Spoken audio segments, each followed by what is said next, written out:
Olá pessoal, sejam muito bem-vindos ao novo projeto da nossa querida Sociedade Brasileira de Endodontia. Um projeto que terá várias ações e uma delas envolve o nosso bate-papo em diferentes podcasts discutindo a endodontia, valorizando a nossa especialidade, que esse é o tema principal da campanha. Então estamos muito felizes com a audiência de vocês e tenho certeza que juntos transformaremos a endodontia em uma especialidade cada vez mais forte. Então, sejam muito bem-vindos. Eu sou o Daniel Decurso, secretário-geral da SBN, sou professor universitário da Universidade Federal de Goiás e estou como coordenador dessa campanha, que tem como tema Confie na Endodontia, promova a saúde e combata a desinformação. Então, para o nosso primeiro episódio de uma série de podcasts que nós gravaremos, tenho aqui convidados muito especiais, então eu queria agradecer a presença deles, começando pelo professor Júlio Gavini, professor titular de endodontia da USP, hoje diretor da faculdade, uma das faculdades mais prestigiosas do mundo. Então, para nós tê-lo aqui, professor Gavini, é um momento de muita honra e estamos muito felizes com a sua presença. Obrigado, Daniel. Obrigado, Emanuel. Muito contente de estar podendo participar desse projeto da Sociedade Brasileira. Confie na endodontia. Se depois de 35 anos, dos meus 38 anos de formado, 35 anos dedicados à endodontia, eu não confiar na especialidade a quem eu devo toda a minha vida acadêmica e profissional, eu teria que estar, enfim, aposentado já há muito tempo. Infelizmente, a gente vem sofrendo inúmeros ataques sem nenhum tipo de embasamento científico, e esses ataques eles fragilizam a nossa especialidade. Então é função da sociedade, e por isso eu parabenizo a sociedade como um todo, na pessoa do professor Celso Caldeira e de você como secretário, por essa iniciativa de trazer informação de qualidade, não só para os nossos colegas, mas também para o público em geral. Perfeito, muito obrigado.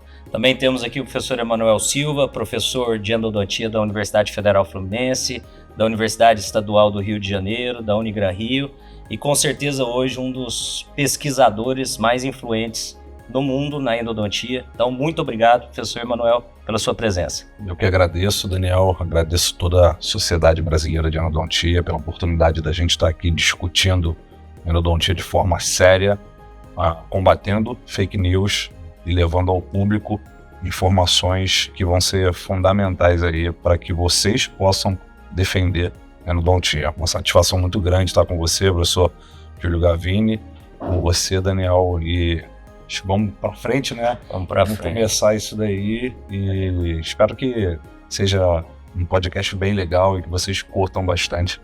Com certeza que nós temos muita coisa para discutir, Como eu falei, essa é uma das ações da nossa campanha, que terá uma frente voltada para o esclarecimento da importância da endodontia para a população de uma forma geral, e outras ações como essa de discussão dentro da própria odontologia, porque como nós já falamos inicialmente, a endodontia, assim como outras áreas, tem sofrido ataques, muitas vezes descabidos, com má informação, com inverdades, falácias, e a Sociedade Brasileira de Endodontia ela precisa se posicionar, e isso foi uma demanda que surgiu dos próprios endodontistas. Então, eu acho que essa união é importante, nós precisamos falar sobre isso. Existem mitos que envolvem a endodontia, existem inverdades, e a gente precisa combatê-las. Então, obrigado a todos vocês que vão participar aqui do nosso podcast, e principalmente aos nossos colegas que estão em casa, que podem trabalhar. É o que a gente conversou nos bastidores. Nós temos um movimento de reclamação, de compartilhamento dessas informações, mas não de combate a essa desinformação. Sim. Então esse movimento precisa começar. Eu acho que é fundamental, Daniel, porque temos um momento muito particular. Hoje as pessoas, através das redes sociais, ganham visibilidade de uma forma muito fácil. E evidentemente a criação da polêmica é uma das formas de você ganhar também visibilidade. Mas isso gera problemas, principalmente para aqueles que muitas vezes necessitam de tratamentos endodônticos, os pacientes, portanto, e que muitas vezes também se veem perdidos, porque diante da desinformação é capaz ele optar por um tratamento mutilador ao invés de preservar o seu elemento dental. Então é preciso que haja esse esclarecimento, dando subsídios, evidentemente, aos colegas para que eles possam argumentar com seus pacientes, mas principalmente também para que o público em geral seja bem informado e, baseado nessas informações com viés científico e baseados em evidência científica, tomem suas decisões para o seu bem-estar, para a sua saúde. Nós vivemos uma era que deveria ser da informação, mas ela se tornou uma era da desinformação, né? Que falta, né, muitas vezes o senso crítico dos profissionais, recém-formados, com mais tempo de estrada, mas que entendam que a informação ela precisa passar por uma peneira, por um senso crítico, para que você possa realmente promover o melhor para o seu paciente. Eu tenho, por mera curiosidade, eu tenho, enfim, estudado um pouco de neurociência, e tem um neurocientista chamado Pedro Calabres, que ele bate muito na tecla de que nós vivemos a era, na verdade, do anticonhecimento, né? É mais do que o fake news, porque a partir do momento em que você começa a produzir informação de má qualidade, você está desinformando. E essa desinformação, ela gera comportamentos inadequados, sejam dos profissionais, sejam dos próprios pacientes. Que eu digo inadequado para a saúde do paciente, não inadequado no sentido da conduta em si, mas inadequado para a saúde do paciente. Eu gosto muito da frase da Associação Americana de Endodontia, né, que salvamos dentes, né, o endodontista salva dentes. E salvar dentes significa preservar a saúde do paciente.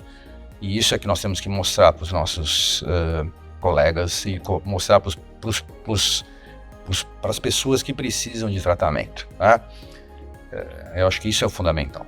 Que é exatamente o contrário dessa onda que a gente vem vendo aqui, né? Que a endodontia, ela é prejudicial à saúde sistêmica do paciente, né? Então a gente escuta aí, por exemplo, que um tratamento endodôntico você vai ter um cadáver na cavidade oral, né? E em detrimento totalmente ao que a Associação Americana de Endodontia fala, que a todas as sociedades falam, né? De endodontia e de odontologia do mundo inteiro falam, e em detrimento ao que a boa evidência demonstra de maneira muito clara. Não existe isso. Acho que esse é o primeiro fantasma que a gente tem que combater aqui. Nós temos robustez científica para mostrar que a endodontia ela dá certo. Só precisa ser bem executada. E tem uma característica muito interessante, né? Porque assim, desse argumento que é tão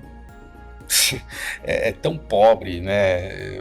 Outro dia me mandaram lá uma fala de uma dentista biológica, né? Que eu faço odontologia biológica, eu tenho certeza também que vocês fazem, porque a nossa base do conhecimento é biológico, né? Evidentemente. E aí eu fui assistir o vídeo, né? Enfim e tal. Aí eu comecei a achar, acho que ela fala isso por desconhecimento, né?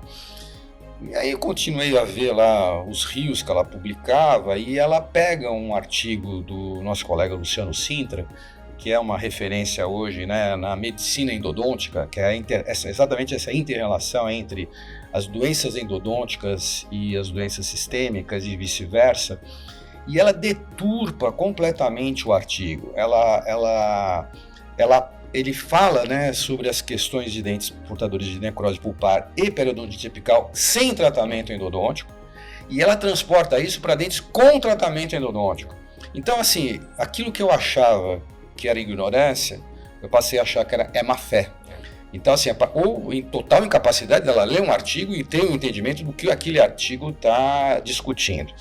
Então, só que aí lendo, né, e aí eu fui ver os comentários do Rios, e vários endodontistas conhecidos, o próprio Varley lá de Belo Horizonte, ele faz um comentário e ela apaga o comentário. Então, assim, tinham 35 comentários, todos aqueles comentários que tentavam debater, né, a ideia absurda que ela tentava passar através daquele Rios, ela apagou. E tinha alguns comentários de pessoas leigas, e assim, um deles me chamou muito a atenção.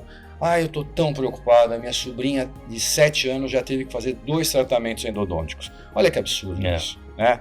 Então isso tem um peso muito negativo, não só para a especialidade, porque a gente aqui não está defendendo a especialidade, nós estamos evidentemente defendendo o bem-estar do paciente, né? E isso causa um mal generalizado.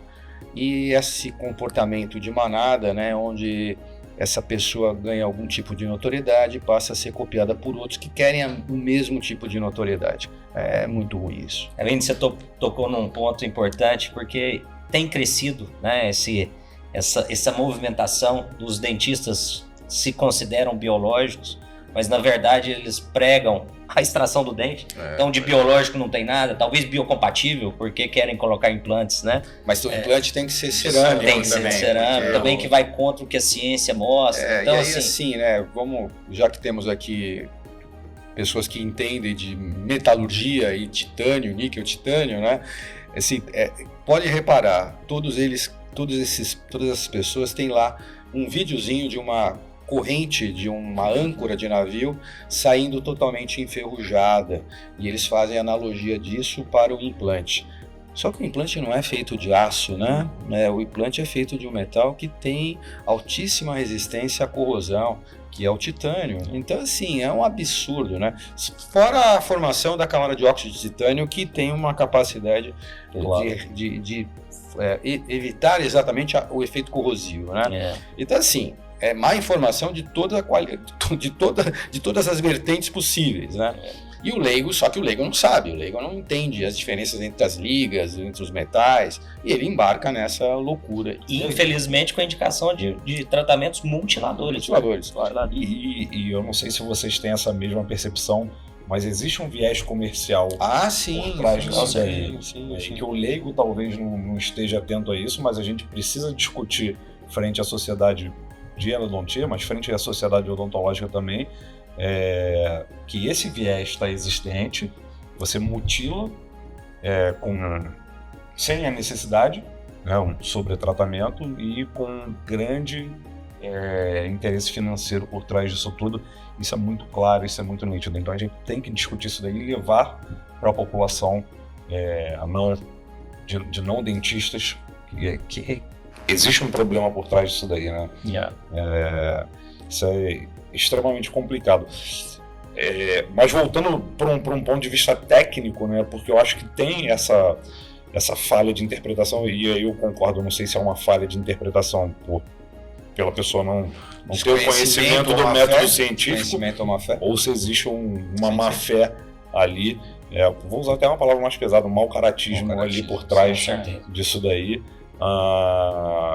Porque deturpam conceitos que já são muito bem estabelecidos na endodontia. Então, por exemplo, a gente sabe que nem sempre a gente consegue eliminar totalmente, erradicar completamente os micro-organismos no interior do canal radicular, mas isso não significa que a gente está deixando propositalmente, ou que esses micro-organismos eles vão ser capazes de perpetuar uma doença. E você tem só citando pelo menos um artigo do professor Siqueira, que ele coloca com muita clareza, né, exatamente o threshold, né, o limiar necessário de bactérias para que você tenha efetivamente a doença. Então, assim, tá muito claro que a gente não consegue esterilizar, mas que essa esterilização talvez não seja necessária a partir do momento que você tem uma população microbiana muito baixa, né? Até porque nós vivemos cheio de bactérias. O nosso organismo tem mais células microbianas do que células. Sim. Então, nós vivemos e não há nada mais contaminado do que a cavidade oral. Perfeito. Então, veja, quando eu fiz lá meu curso de graduação, nos idos de 82, 83, se falavam em 400 espécies microbianas, hoje se fala em mais de 1000 espécies bacterianas vivendo na cavidade oral. Então, veja, a presença da bactéria não caracteriza a infecção, né? Isso não são coisas distintas. Desconhecimento ou má fé. E você trouxe, né, o nome do Luciano, inclusive ele estará aqui conosco no podcast futuro, discutindo essa relação da medicina endodôntica, justamente porque as pessoas têm deturpado essa informação, né? A doença, sim, ela tem uma repercussão sistêmica, mas a endodontia, ela trata a doença. Sim, né? O sim, nosso sim. objetivo é esse E combate. com previsibilidade. Altas taxas de sucesso, isso tem que ficar claro aqui. O Siqueira faz na aula dele um comparativo, né, das taxas de sucesso que nós temos. Então, o tratamento ele tem uma altíssima taxa de sucesso, mais de 90%. O retratamento bem realizado, altas taxas de sucesso. A cirurgia parodontológica, a mesma coisa. Então, a endodontia ela tem recursos para manutenção, né, da unidade funcional do dente antes da excelente opção, que é a colocação do implante quando o dente está condenado. E durante, novamente, né, assim, esse é um entendimento que eu tenho já da minha formação. Quando você pensa em diagnóstico, evidentemente não é apenas o reconhecimento do problema que o paciente tem, é o reconhecimento do problema, o entendimento das possibilidades terapêuticas e baseado em previsibilidade e viabilidade, você vai fazer a melhor escolha. Sem queimar etapas. Exato. Sem queimar etapas. Eu tenho uma experiência pessoal minha, eu tive um acidente ortopédico há uns anos atrás. Na verdade, eu fraturei os 2 pulsos, tá? E no meu pulso esquerdo eu precisava passar por uma cirurgia. Eu tenho aqui 7 parafusos e uma placa, e o direito eu apenas imobilizei, né? Então, imaginem que eu passei uns 3, 4 meses, os meus 3, 4 meses piores da minha vida. Meu ortopedista que me atendeu na hora, ele falou assim, olha, nós temos que operar o esquerdo, o direito imobiliza, mais ou menos uma semana, 10 dias depois, você já vai começar a fazer fisioterapia com o esquerdo, o direito vai demorar mais tempo. E eu virei para ele e falei assim, mas então opera os 2, eu quero operar os 2, porque eu quero voltar. Ele falou, então, a gente não queima etapas, não tem indicação cirúrgica, e é assim que a gente trabalha. E veja, quando eu opto pela extração de um dente que não precisa, eu queimei uma etapa. Quando eu opto por um tratamento inadequado, eu privei o paciente da possibilidade dele manter o elemento dental, que por mais 5, 10, 15, 20 ou até a vida toda dele, né? E essa ideia também de que o implante não dá intercorrência, a gente sabe que também não é verdadeira. Quer dizer, aliás, inúmeros estudos mostram que há uma certa equivalência até, ou se bobear, o implante dá mais intercorrência do que o próprio tem tratado endodonticamente. Então, assim, eu estou olhando o quê? O bem-estar do paciente? Ou eu estou olhando o meu... Porque também muita gente indica a extração por desconhecer um bom tratamento endodôntico, como se realiza um bom tratamento endodôntico. Essa é uma questão que precisa ser discutida. Eu não vou me meter a fazer o que eu não sei.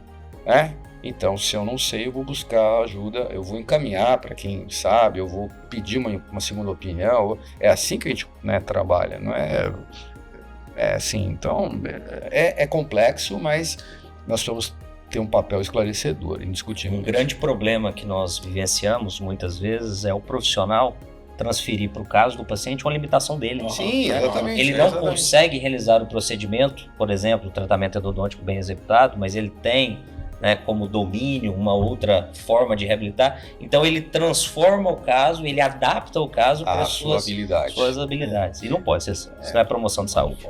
Que eu sempre falo que é diagnóstico, terapia, execução e seleção de caso. Assim, esse caso, pela complexidade dele, eu tenho condição de resolver? Eu sei resolver? Eu tenho habilidade para isso? Ou eu preciso encaminhar para alguém que tem essa habilidade?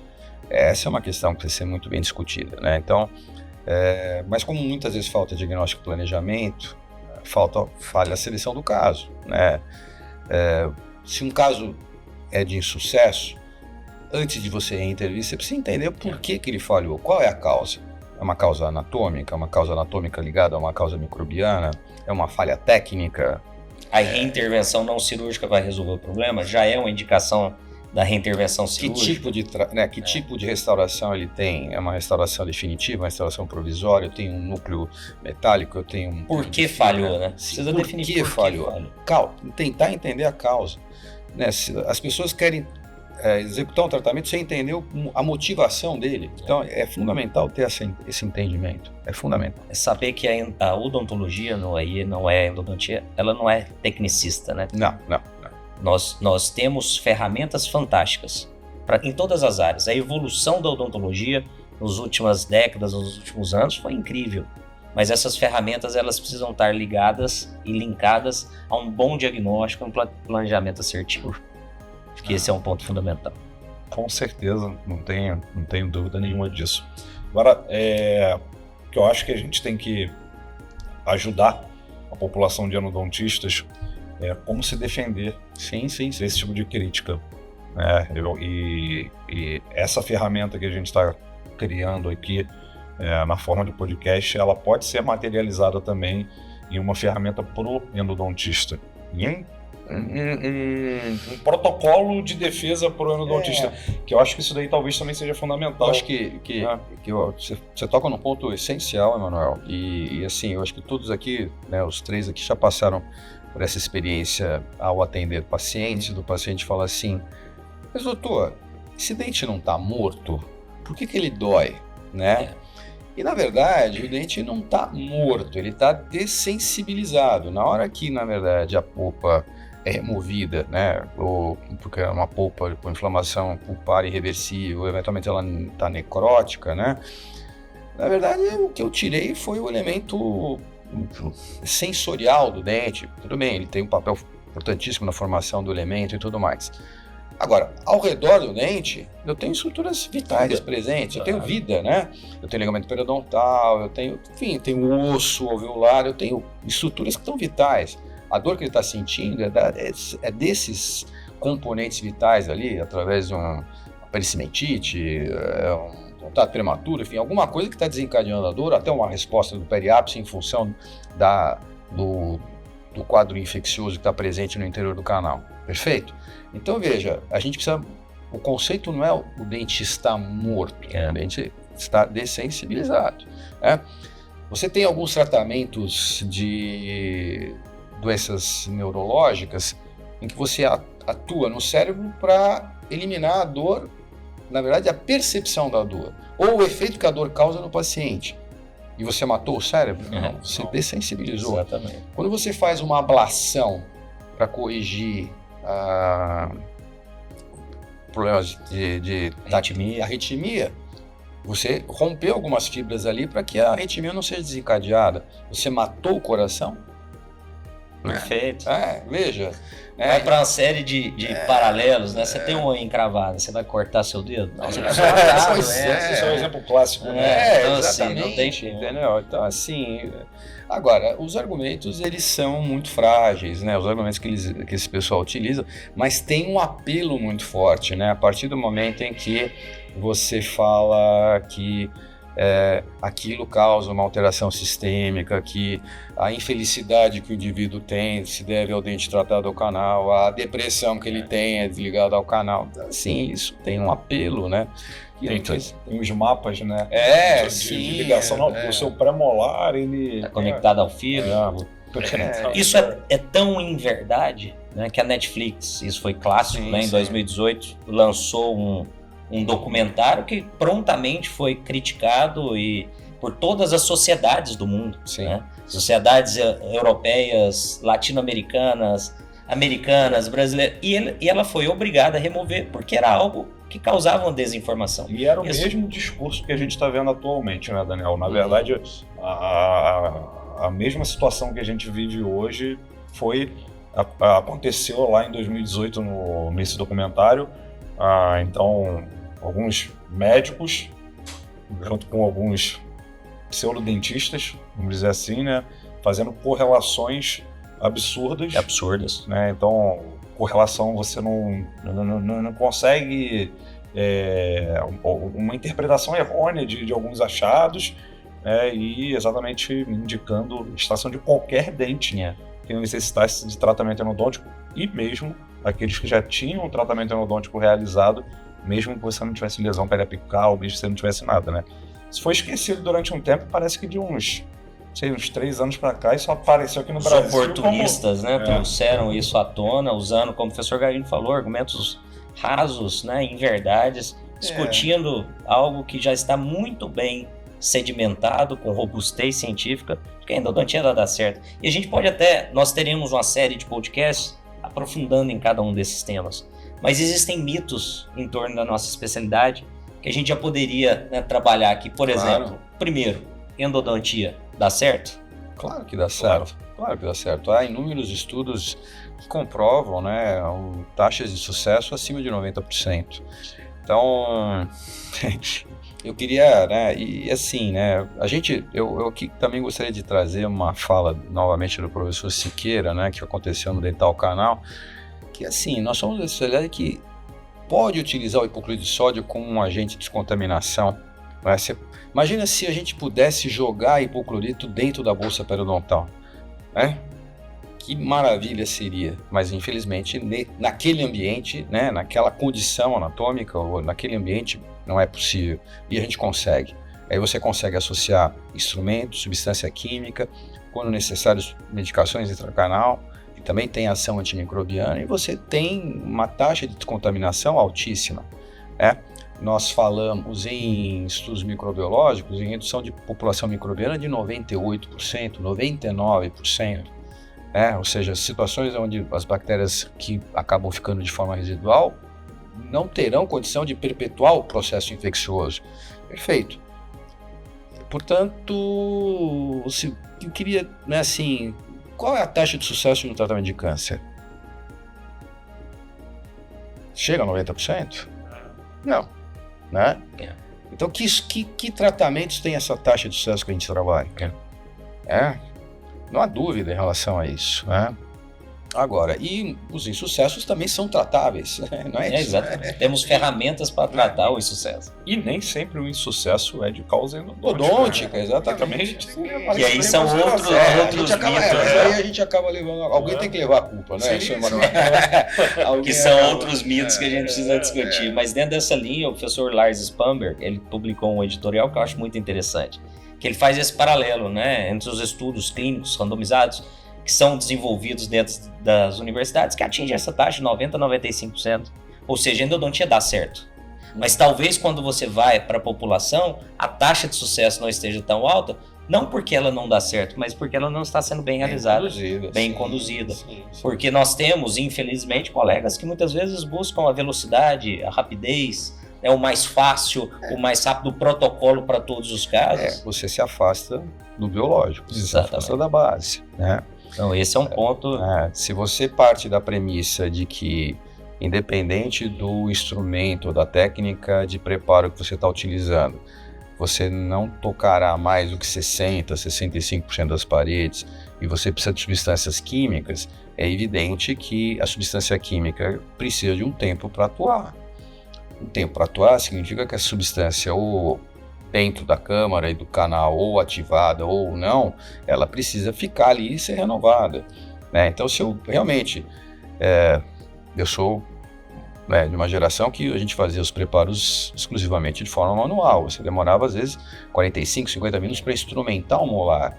Eram 45 minutos, 50 minutos da substância química entrando em contato com o sistema de canais radiculares.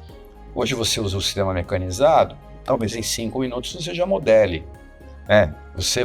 O grupo de vocês, o nosso grupo, o grupo lá, né, do professor Estrela, bate muito nessa tecla, ou seja, você modelou, agora você vai limpar e descontaminar. Né? E o que não é um problema também, que a gente tem que deixar claro aqui, que modelar rápido não é problema, é solução, na verdade. Exatamente. É a etapa mais... Que você tem mais acidentes durante um tratamento endodôntico, é a modelagem. Só que você tem que ter a conscientização, e que talvez epidemiologicamente isso não aconteça, de que você modelou, você não limpou e você precisa complementar isso. Exatamente. Né? E veja, hoje, né, eu reporto aqui uma conversa que eu tive num dos grupos de WhatsApp de ex-alunos de especialização, né? A menina me mandou lá uma foto de um sistema sônico de agitação, perguntando o que eu achava e tal, que ela usava o Isoclean, queria... Então eu falei, olha, o ideal mesmo seria você ter um ultrassom, mas se você não quer investir no ultrassom, de repente o sistema sônico portátil pode ajudar você. Então veja, temos tantos recursos, né? Até o Leandro, eu sei que vocês vão gravar uma conversa, um bate-papo aí com o Leandro e com o Mário Zuolo, mas...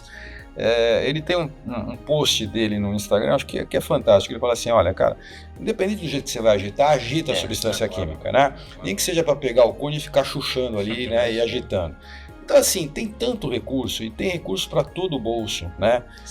Um Easy Clean, baixíssimo investimento, esses equipamentos sônicos portáteis também, né? Então, assim, você tem recurso, você tem maneiras de você potencializar a limpeza e a descontaminação sem fazer investimentos mirabolantes, mas você precisa ter o conhecimento, né? Você precisa ter o conhecimento. E é por isso, né, que quando a gente analisa dados epidemiológicos, a taxa de sucesso ela decai, mas também a qualidade do tratamento que você tem é uma qualidade muito ruim, né?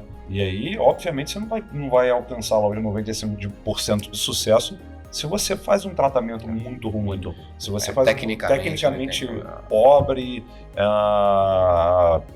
sem planejamento, e tudo, e esse argumento é que deve ser utilizado como defesa da endodontia, porque as pessoas vão atacar com os dados epidemiológicos, né? Mas aí o endodontista ele se defende quando ele mostra dados de um endodontista fazendo um tratamento endodôntico, como tem um trabalho clássico que eu sempre cito, que é o trabalho de Noboro. Sim. Com 2.000 casos, trabalhando com instrumentação manual, com condensação lateral, e belíssimo estudo. Sucesso 95% de sucesso, sem tecnologia, mas executando muito bem feito. E esse estudo que você está citando, ele é fantástico porque ele compara casos que não houve intercorrência e casos que houveram algum tipo de intercorrência. E mesmo nos casos de intercorrência, que o sucesso cai para uma taxa de uns 75%, ainda é uma taxa alta. Sim. Né? Então, veja, mesmo quando você tem uma complicação no tratamento, perfuração, degrau, desvio, lima fraturada, ainda você trabalha com uma taxa altíssima de sucesso. E com possibilidade de resolução desses acidentes. Então, veja, né, a literatura ela é rica em nos mostrar isso. Né? Agora,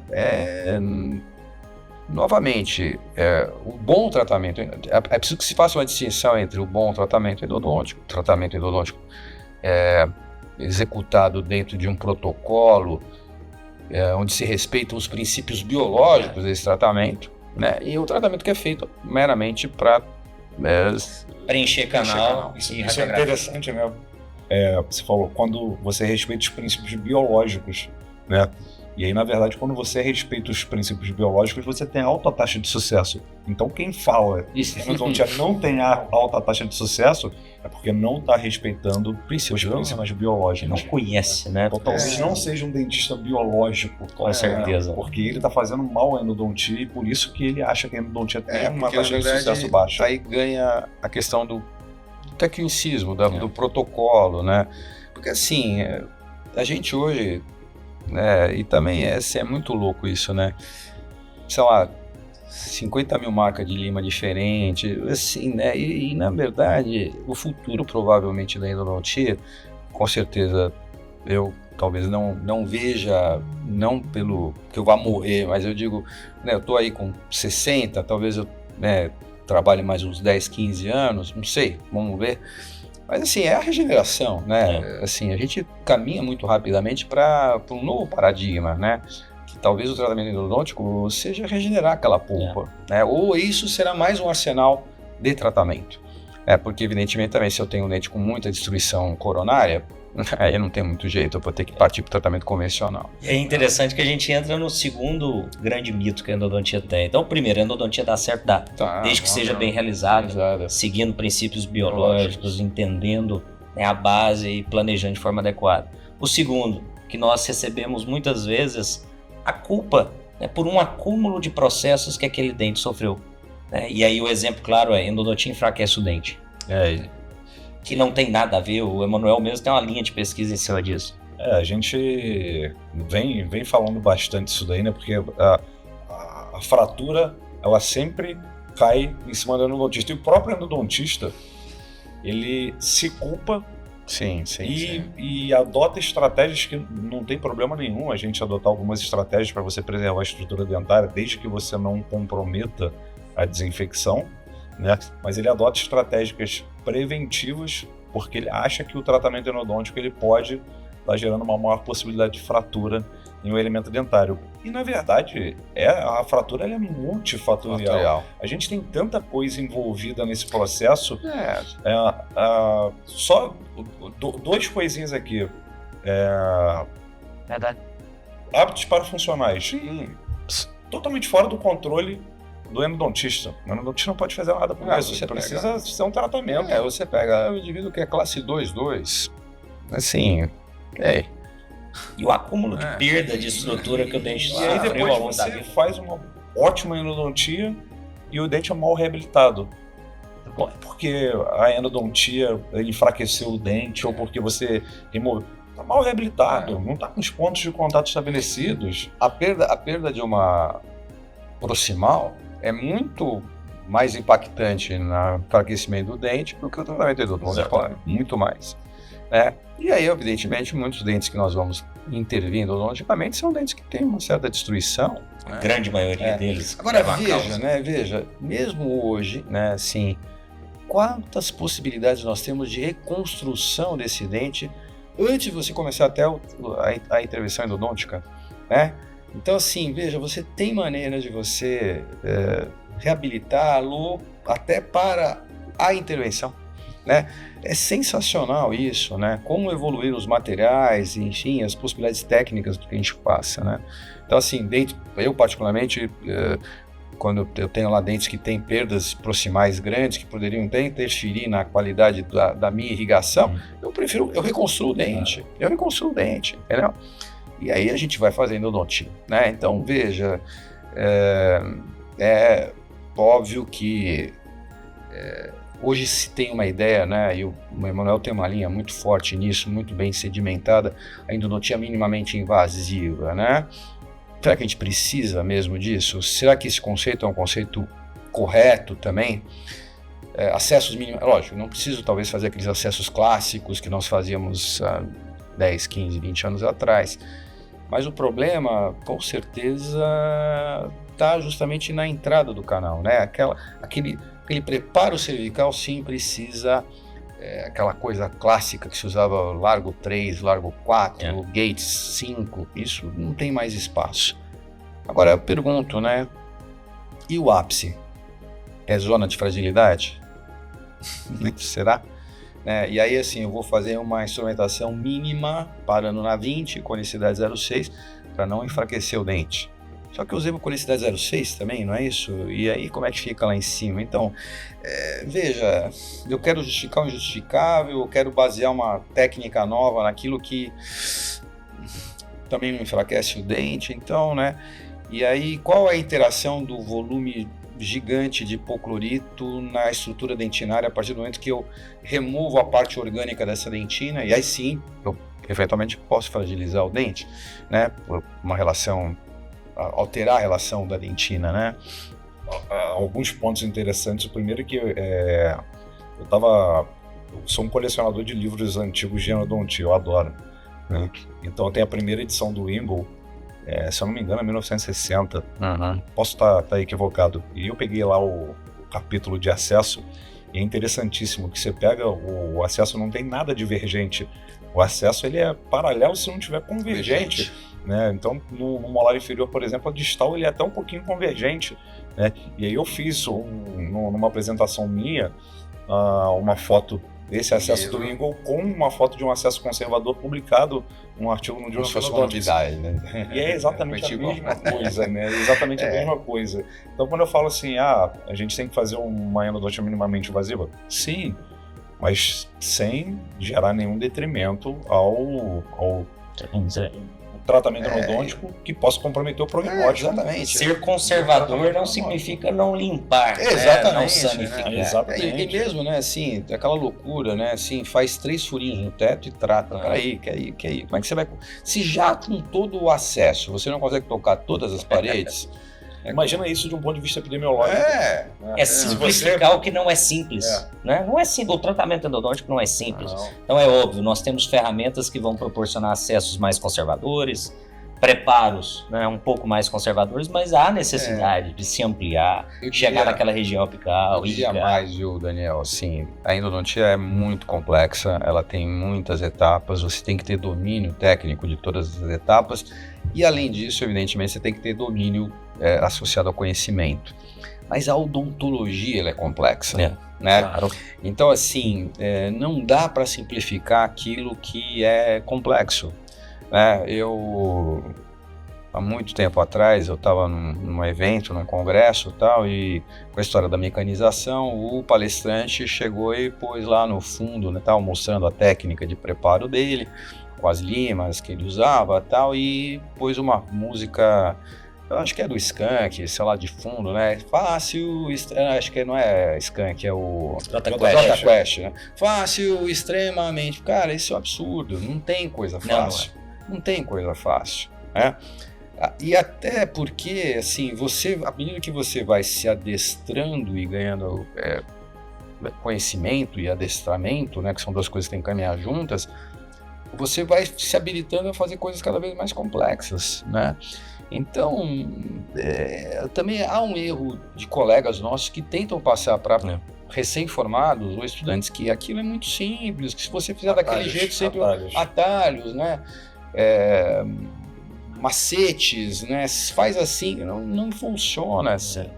Não é simples. Não é simples. Não é simples. E nós vamos ter até todos esses temas nós vamos abordar com mais profundidade. Um deles é o uso da tecnologia na endodontia, mas isso é o que acontece. Às vezes as pessoas transferem o tratamento endodôntico para a lima, acha que trocando a lima ele vai ter sucesso. Transfere para o uso do microscópio. É uma tecnologia, é uma ferramenta, mas quem executa é o endodontista. Então é uma covardia. Inclusive você transferir para uma ferramenta de trabalho todo o sucesso ou insucesso que você tem. Assim, eu já ouvi algumas vezes no consultório, né, o paciente chega e fala assim, olha, o fulano me encaminhou porque o senhor tem um microscópio, o microscópio vai resolver o meu problema. Eu falei, vou pôr o senhor sentado, pôr o microscópio, resolve o problema. Não resolve, né? Eu falo pro colega, eu empresto o consultório, pode resolver o problema do microscópio, e não é assim que funciona. Assim.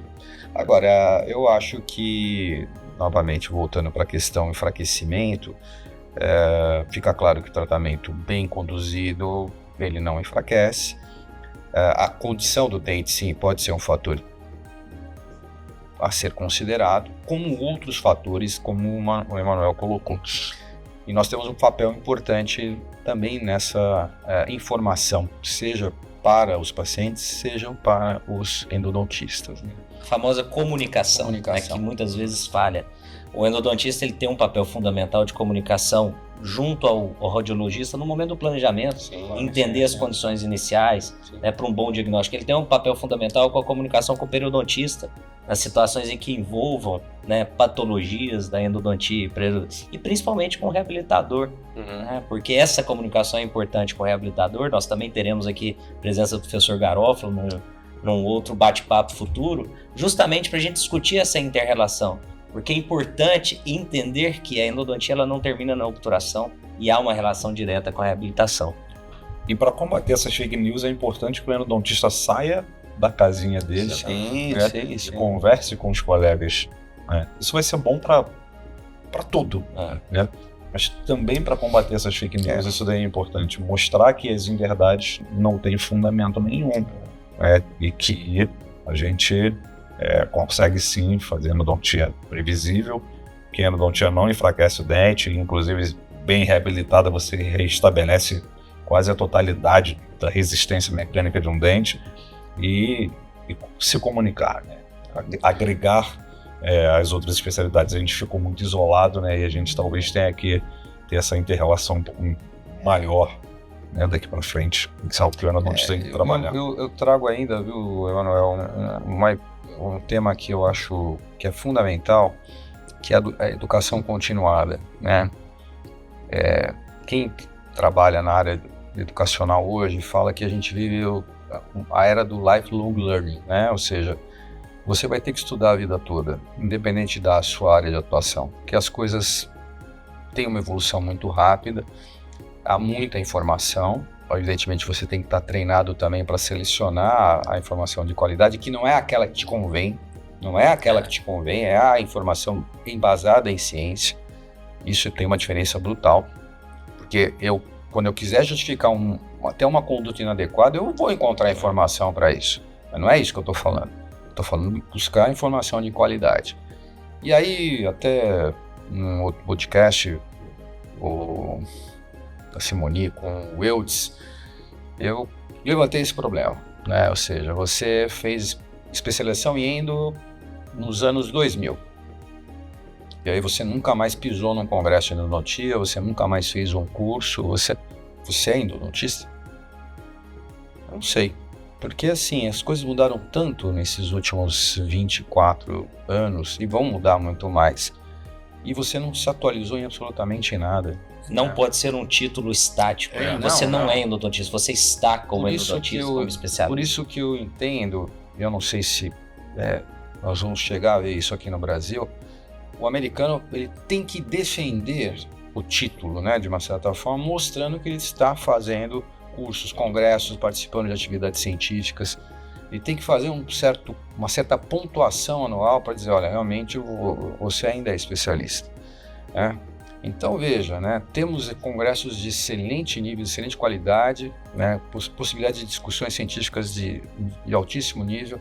Nós teremos agora em São Paulo, 16, 17, 18 de outubro, o Congresso Brasileiro de Endodontia, Congresso da Sociedade, a sua 16ª edição, oportunidade única, né, de estar discutindo endodontia no mais alto nível, assistindo às conferências, participando de hands-ons, workshops, e é preciso participar ativamente disso, né?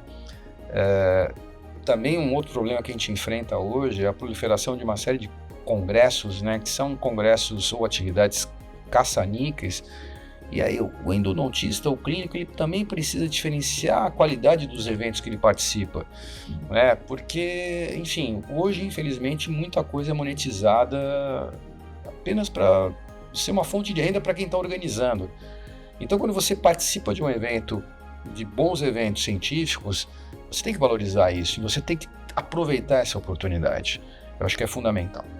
É importante essa educação continuada, muito bem colocado. Nós temos eventos incríveis aqui no Brasil, mas que o endodontista ele precisa se reciclar sempre. Nós demos o primeiro passo nessa ideia da certificação, a Sociedade Brasileira de Endodontia tem um processo de certificação, mas que ele precisa ter mais robustez na participação dos próprios endodontistas.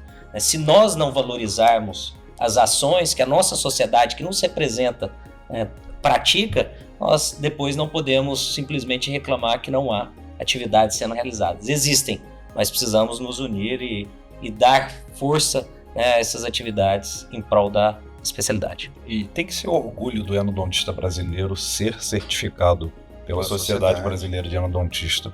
O endodontista americano tem orgulho da sua sociedade, o endodontista europeu tem orgulho da sua sociedade. E nós, endodontistas brasileiros, a gente tem que ter orgulho da nossa sociedade, tem que correr atrás da certificação. Né? Além de todas as vantagens que a gente tem, tem que ser motivo de orgulho você, sei lá, ter um carinho, né, de ser reconhecido, né? Eu acho que é um reconhecimento. A certificação é um reconhecimento da sua qualificação como endodontista. Isso é fundamental.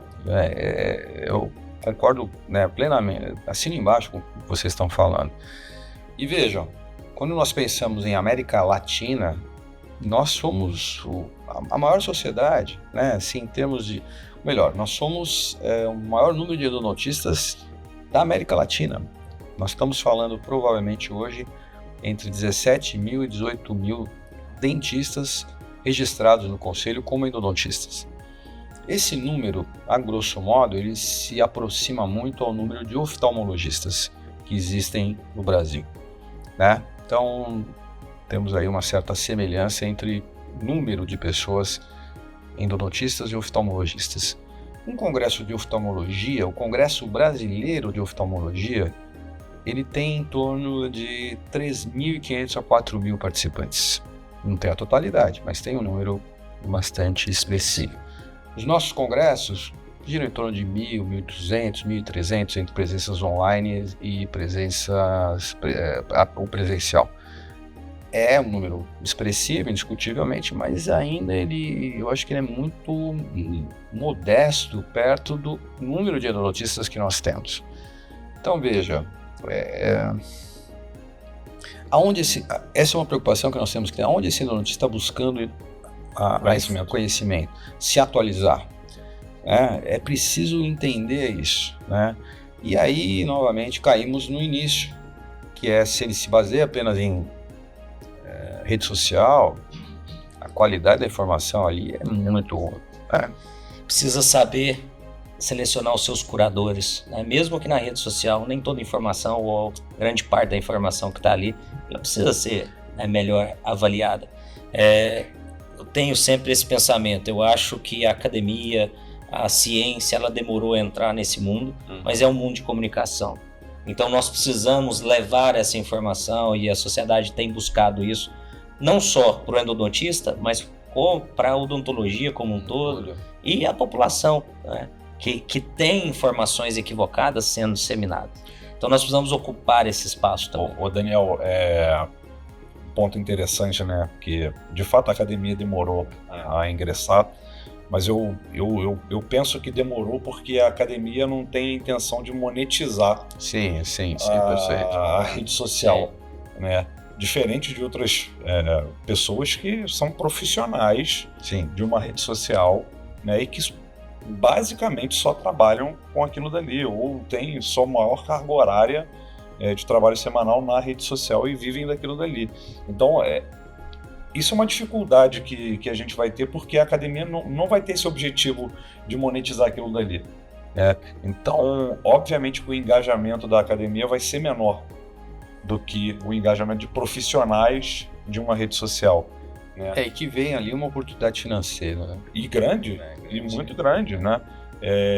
Então também o usuário ele tem que entender isso daí. Exatamente. Que o engajamento da academia ou das pessoas, e eu não digo nem só academia de formadores de opinião, que levam uma informação um pouco mais filtrada, um pouco melhor, um pouco mais apurada, talvez a participação, o engajamento dessas pessoas não vai ser tão grande como profissionais de uma rede social, porque, enfim. Até porque, veja, nós da academia temos outras demandas, né?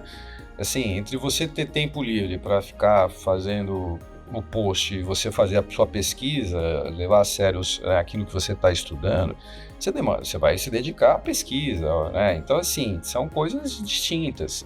Agora, o público precisa entender essa diferença de qualidade, né? Voltando lá até para a fala inicial, que eu citei o Calabrese, o Pedro Calabrese, ele tem uma fala muito fantástica. Ele fala assim, para vocês qualificar o conteúdo da rede social, enfim, você tem que peneirar muito. Tem que peneirar muito para ter alguma informação de qualidade, né?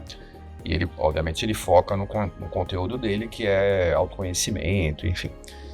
E é um tema também muito atraente, né? Assim, todo mundo quer saber, se conhecer melhor, entender como a mente funciona e tudo mais. Perfeito. E mesmo aquilo que tem qualidade, ele fala, tem uma limitação de tempo. Porque você não tem como se aprofundar no conteúdo, né? Você tem lá, mesmo no YouTube, você tem um tempo. Então você não pode entrar em profundidade nos tópicos. Então mesmo as coisas de qualidade, são abordadas com uma certa superficialidade. E na nossa especialidade, vale as mesmas considerações, tá? Então, eu acho que por isso ganha importância a reciclagem, os congressos, né? Buscar informação de qualidade, né? Para a gente poder efetivamente ter uma melhora geral do tratamento endodôntico. São locais de informação, não de formação. Exatamente. Que seja um livro atualizado. Que seja um livro atualizado, porque às vezes também o cara está estudando aquele livro de 1990, né? Acho que seja um livro atualizado, mas é uma informação minimamente de confiável, confiável, porque até agora também já começa um movimento também de autores que talvez não tenham o que colocar ali no papel, mas que estão também já daqui a pouco o livro também vai ser uma coisa que a gente vai ter que aprender a filtrar o que é válido e o que não é válido.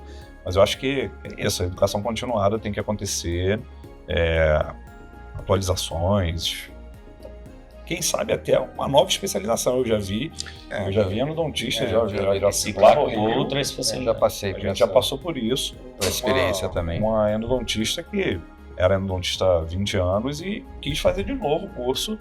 Eu passei por essa experiência. O menino que fez especialização com a gente, em 98, e depois em 2010, 2012 ele veio fazer de novo, né? Ele falou, é totalmente diferente, é muito diferente. A especialidade é totalmente dinâmica, né? Totalmente dinâmica. Mas entrando dentro dessa discussão, né, da rede social, a gente entender também como os algoritmos funcionam. Sim, E às vezes a pessoa ela entra numa bolha de informação sim. em que ela recebe só informações aquele tipo direcionadas, e isso pode ser um grande problema. Sim. Né? Porque ela acredita que aquela informação é real, porque ela só recebe aquele tipo de informação. Por isso que é importante entender que é um meio de informação, você sair e buscar o conhecimento realmente onde ele é produzido. Um outro ponto também que a gente percebe é uma deturpação da palavra professor, né? Então, assim, eu tive grandes professores que foram educadores, que me formaram, e hoje qualquer pessoa se auto-intitula um professor, né? Ministra um curso, seja ele online, seja ele presencial, com, né, o gabarito de um educador, e ele no máximo é um instrutor, né? Uma pessoa que está instruindo uma técnica. Você toca num ponto bastante delicado, né? Eu entendo que, assim, a minha satisfação, na verdade, ao longo desses 35 anos de professor, né? Ver quantos alunos de graduação ou de especialização eu formei. Outro dia eu fiz uma conta aí, de especialista eu devo ter formado uns 250, né? E eu acho um número fantástico, né? Então, assim, para mim isso tem muito mais sentido, né? Aluno de graduação, eu nem vou fazer a conta, porque 35 multiplicado por 130 por ano, aí sei lá, vou me sentir mais velho do que eu já sou, tá? Mas, assim, para mim isso tem um significado muito maior do que o número de seguidores que eu tenho, né? Evidentemente. Tá? Esse é o legado, né? Esse é o legado. O legado né? que deixa. Então, eu acho que isso é o que importa, né? E formar dentro do mestrado, doutorado, pessoas melhores do que eu, que vão me substituir em algum momento, porque em um momento a gente vai parar, né? E eu acho que é isso, a gente temos que formar pessoas melhores do que nós, né? E que tenham esse viés, evidentemente, do educador, né? Do indivíduo que tem conhecimento, bagagem, que entende que é no contraditório que se forma o conhecimento. Tem um psicólogo chamado Adam Grant, ele é um cara bem legal também de ser lido e seguido de uma certa forma, e ele fala a diferença, né, o cientista, né, ele fala assim, eu posso estar errado. A dúvida do cientista é assim, ele tem a teoria, ele desenvolve o pensamento, mas ele sempre questiona se aquele pensamento ou se aquela teoria realmente ela é tão fiável, ela é verdadeira, e ela vai buscando dentro do contraditório entender se isso é diferente de você tentar defender a sua ideia. Veja a diferença. O pensamento científico é feito dessa forma, do contraditório, e eu preciso ouvir os meus diferentes para entender também por que eles estão discordando daquilo que eu estou pensando, né? E obviamente tenham conhecimento e embasamento para poder ter uma discussão de alto nível, né? Nós não queremos, veja, o sentido até da palavra seguidor dá um aspecto meio de igreja, né? Os meus seguidores, então eu tenho a minha seita endodôntica e vocês... Então, assim, temos que ter essa distinção, né? O bom professor, o bom educador, ele não forma seguidores, ele forma pensadores. Essa é a diferença. Sensacional. Esse é o caminho mesmo. Não, é impecável. Impecável, e é isso. E o ser professor é exatamente, para mim, é exatamente isso que você falou, é você formar alguém que vai ser melhor.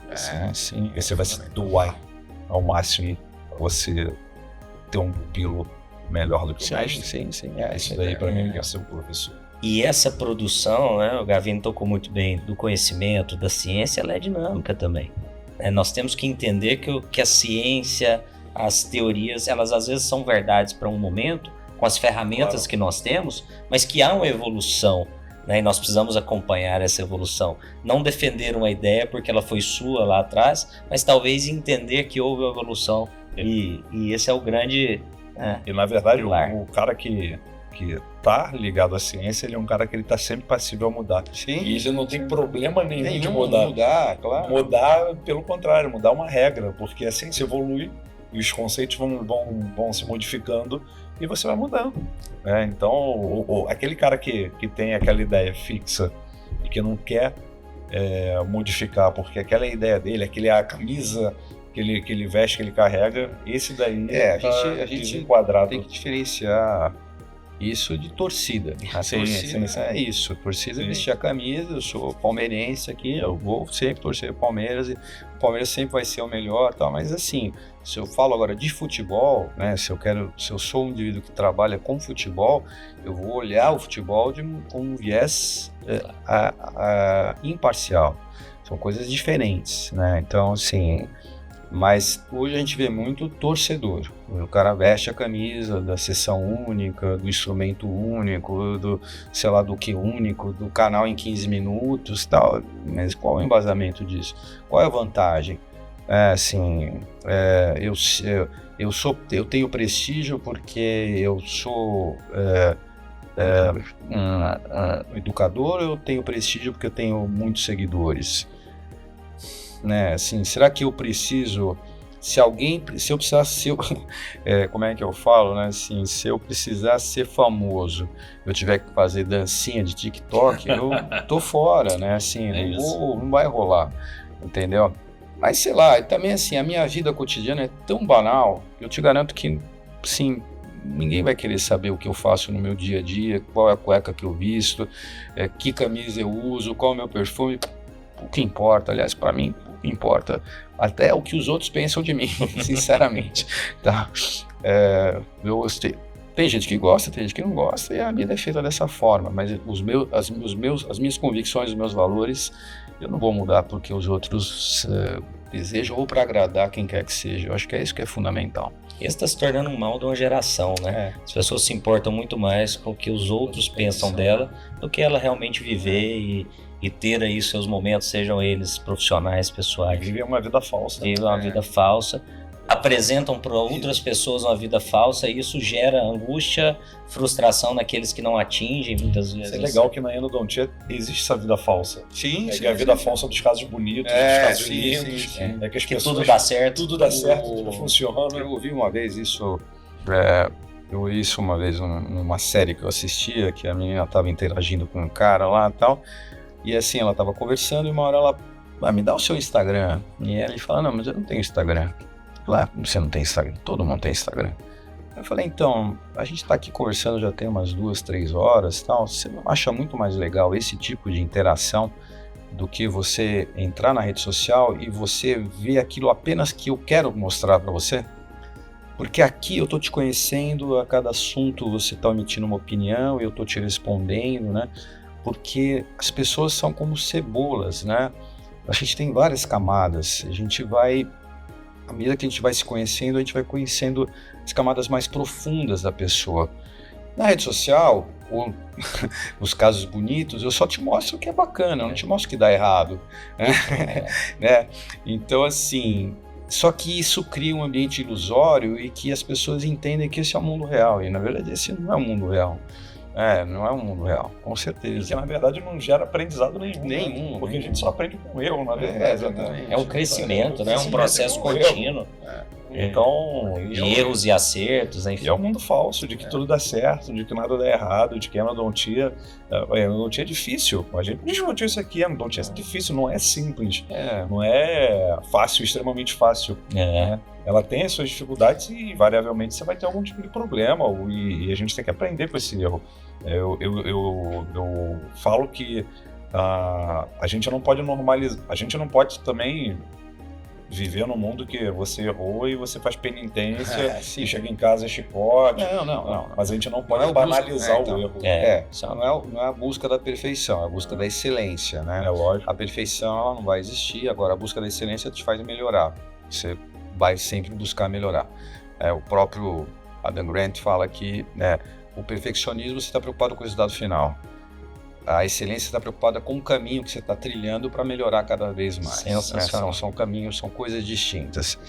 Agora veja, né, a gente poderia pegar vários exemplos, eu vou pegar, né, assim, você trabalha com endodontia guiada, você tem um trabalho muito legal com endodontia guiada, mas veja, casos muito bem selecionados, dedicados e tal. quantas vezes você se depara na rede social de casos feitos com endodontia guiada que um microscópio ou uma lupa em ultrassom resolveriam... Conhecimento de anatomia, né? Em 10 minutos você resolveria aquele caso. Mas o caso não tem não teria o glamour de pôr o guia e eu mandei fazer e tal. Aí eu te pergunto, quem perde tudo? Quem está perdendo com tudo isso? É o paciente. De uma certa forma, para mim, é o paciente. E você colocou uma pergunta há pouco, Gavini, assim, o tratamento em 15 minutos, o tratamento rápido, uma lima só, de quem é o benefício, né? Quando eu começo a ter o benefício para mim e não para o paciente, eu preciso repensar como eu estou conduzindo a minha profissão. Porque o que nós precisamos buscar é o benefício final ao paciente. Dentro de todas as ferramentas que nós temos, e nós temos muitas ferramentas, né? Individualizar, entender que não é simples e buscar o melhor para ele, não para nós. E quantas vezes a gente se depara hoje, né, com representantes de empresas que chegam e falam assim, não, porque o senhor precisa vender isso. Vender? Eu não sou um vendedor, né? Não vendo nada. Eu sou um facilitador da vida dos meus pacientes dentro das necessidades que eles têm. E aí, assim, pegando um exemplo até também da linha do Emanuel de Lima, né? Assim, poxa, como é que eu seleciono o meu instrumento? Eu seleciono meu instrumento baseado no que a literatura mostra ou pelo preço que ela custa? E eu não sei nem como essa lima é fabricada, não sei como é que a lima ela está esterilizada, né? Eu já ouvi também coisa do tipo, você pergunta para o profissional, você usa lima até quando? Até quebrar. E isso é o normalizar. É o normalizar, banalizar. Banalizar o acidente. É isso que não pode. Não pode, cara, né? Eu sei, quando já quebrei lima, enfim, mas, cara, não dá para achar. Eu não me sinto bem fazer quando acontece esse tipo de acidente, né? Então, assim, a gente tem que, cara, a gente mexe. Por isso que eu falo da diferença entre você tocou no ponto, a diferença do educador e do guru, né? Assim, porque o educador vai tentar passar também valores para aquela pessoa que ele está formando. O guru não, o guru está formando um cara que vai seguir os passos dele porque ele é a luz, ele é a iluminação, ele é o cara a ser seguido. E isso é muito complicado, para mim, pelo menos para o meu pensamento. O Emanuel tocou num ponto fundamental que a gente vê, não só em redes sociais, mas às vezes com colegas, que é banalizar o erro, né? Ocorreu a fratura da lima, não é um problema? É um problema, sim. É óbvio que o acidente ele pode acontecer com qualquer profissional. E vai acontecer. Mas ele não pode ser, se eu começo a fraturar a lima toda semana, eu tenho que repensar a endodontia que eu estou fazendo, o instrumento que eu estou utilizando. E tem que ter um exercício de reflexão sobre o porquê que aquele acidente aconteceu. Porque se não existe essa reflexão, você banalizou o acidente e aquilo dali vai cair no seu dia a dia e você não vai se preocupar na segunda vez que você fraturar, na terceira, na quarta, porque você não está fazendo um exercício de reflexão, né? E o Júlio falou isso daí, a gente vê na rede, assim, pode usar até fraturar, porque a fratura não modifica a taxa de sucesso. Não pode ser assim. Não pode ser assim, isso é loucura. Isso é loucura, né? Vamos usar até fraturar? Não é isso. E novamente, você volta o benefício para você e não para o paciente. É isso. É difícil. Mas nós temos muitos mitos, tópicos e assuntos para debater. A ideia dessa sequência nossa de podcasts é justamente trazer com um pouco mais de profundidade esses tópicos. Então, é mais uma das ações da nossa sociedade para esclarecer, para fortalecer, para levar informação qualificada tanto para o endodontista, o dentista e também para a população, que será uma dos braços dessa nossa campanha. Então eu queria, para a gente finalizar esse nosso primeiro bate-papo de vários, agradecer imensamente a presença de vocês e principalmente essa disponibilidade que vocês sempre tiveram, não com a sociedade em si, mas com toda a endodontia brasileira, através da nossa sociedade brasileira, que é a grande representante que nós temos. Então, obrigado, professor Gavini, mais uma vez pela sua presença e por sempre trazer luz para nós, com reflexões incríveis. Na verdade, eu que agradeço, estar aqui é um privilégio. Eu me sinto uma pessoa privilegiada do que a vida me deu. E o que ela me deu está muito ligado à endodontia. E eu entendo que eu tenho, né, obrigação de passar um pouco daquilo que eu aprendi ao longo da minha vida profissional, acadêmica. E assim, eu parabenizo muito a iniciativa da sociedade.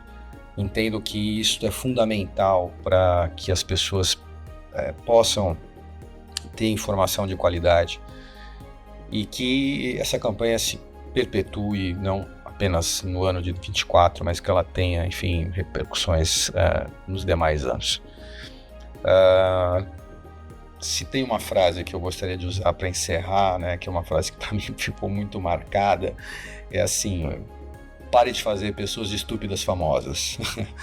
Assim, tem muita besteira. Então, assim, a gente acaba, de uma certa forma, temos que combater isso, mas combater de uma forma inteligente. Porque o que muitas vezes essas pessoas querem é palco. E a gente acaba dando palco para elas, discutindo de uma forma vazia. Então, assim, a gente tem que combater, mas a gente não pode dar palco para eles. Exatamente. Porque senão, o que eles querem é exatamente isso. Eles querem palco para poder crescer.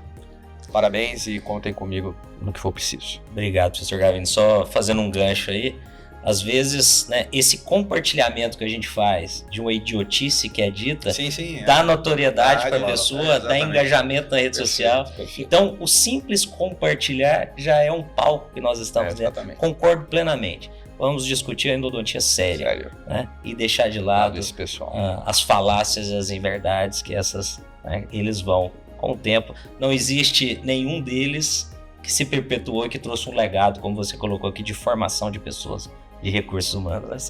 Eles vão se revezando nas idiotices faladas.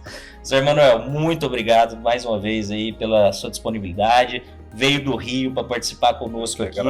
Ontem a gente até falava, né, com o colega, o que vocês ganham com isso? Nada. A gente quer divulgar a endodontia, quer fortalecer a endodontia, porque é uma missão que nós temos enquanto professores, educadores, né, e defensores, né, da ética, da especialidade, da ciência, de uma clínica com embasamento científico. Então isso é fundamental. Então muito obrigado pela sua participação. Nel, eu que agradeço. Eu tenho muito orgulho de ser brasileiro, tenho muito orgulho de ser endodontista e eu tenho muito orgulho da Sociedade Brasileira de Endodontia. Então, assim, para mim é uma satisfação, uma alegria muito grande poder participar aqui. O professor Júlio, assim, um gênio para mim, com falas assim excepcionais, tá do seu lado, um grande amigo, discutindo endodontia na mais alta qualidade, e podendo ajudar todos os endodontistas do Brasil e certamente de outros países, porque isso vai ser assistido por muita gente de fora. É uma alegria muito grande. Eu vou sempre vestir a camisa da sociedade, porque eu entendo que essa é a melhor forma da gente melhorar a nossa especialidade. Se juntando, se agrupando, discutindo e crescendo todo mundo junto. Né? Confie na endodontia. É isso aí. Temos que repetir isso daí. Perfeito. Então nós, né, agradecemos também a audiência de vocês e estarmos juntos nessa campanha, vestindo a camisa da sociedade. Eu acho que essa união ela vai, né, trazer força para a nossa campanha de valorização da endodontia. Então fica aí, né, mais uma vez a nossa frase: confie na endodontia, promova a saúde, né, e combata as fake news. Muito obrigado. Obrigado.